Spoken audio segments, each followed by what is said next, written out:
Mr. Depp, we're going to talk about Miss Heard in a couple minutes, but I'd like to first talk about your career in Hollywood. And so could you please tell the jury how you ended up acting in the first place? I ended up acting by accident.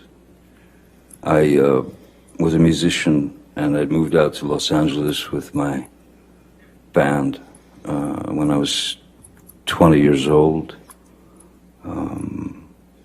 And then there were a couple of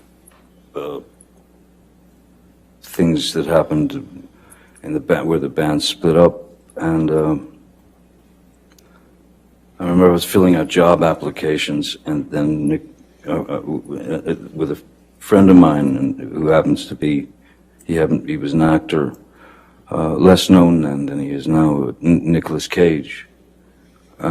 And I was filling out job applications at any, video stores, clothing stores, anything, just to be able to pay the rent. And Nick Cage said, why don't you meet my agent, because I think you're an actor. I think you could be an actor. And I said, look, I'll meet anybody, I'll do anything at this point. And so he sent me to his agent, Eileen Feldman, and I met with her. She sent me to read for a casting director named Annette Benson, who was casting a film called The Nightmare on Elm Street.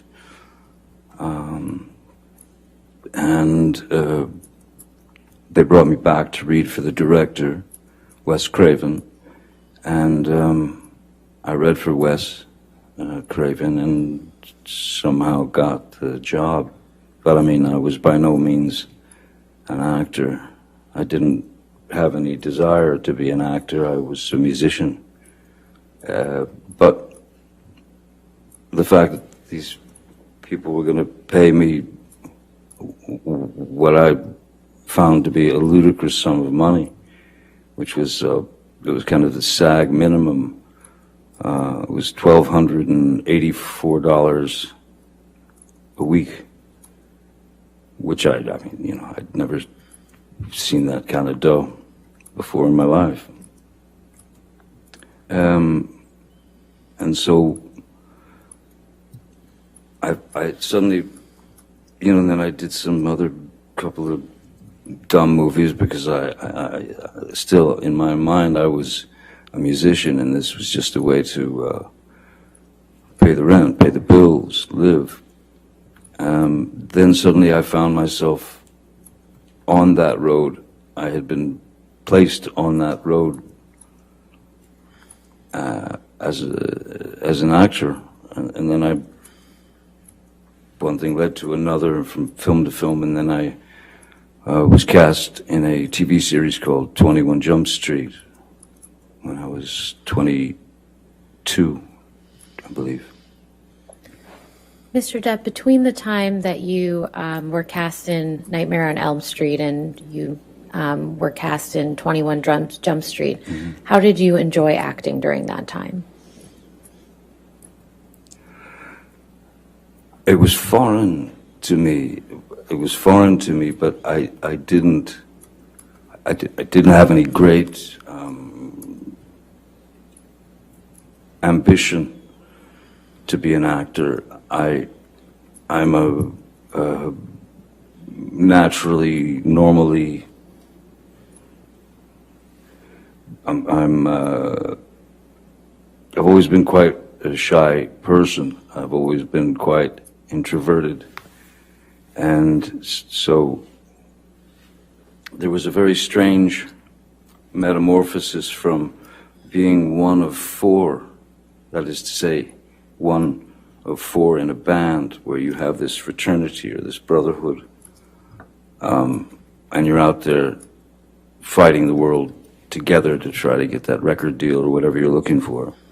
And when I got on this series and my life started to change in various ways, that is to say that people started to, you go into a restaurant and you'd see people whispering and pointing and all that. I I was very uncomfortable with it. I was very uncomfortable with it, and I didn't like it. Just because I never wanted to be the lead singer and the guy out front and get all the attention, and I didn't. So suddenly I was on my own, and I was having to deal with this newfound sort of notoriety, and it was odd. It was very odd, and it was.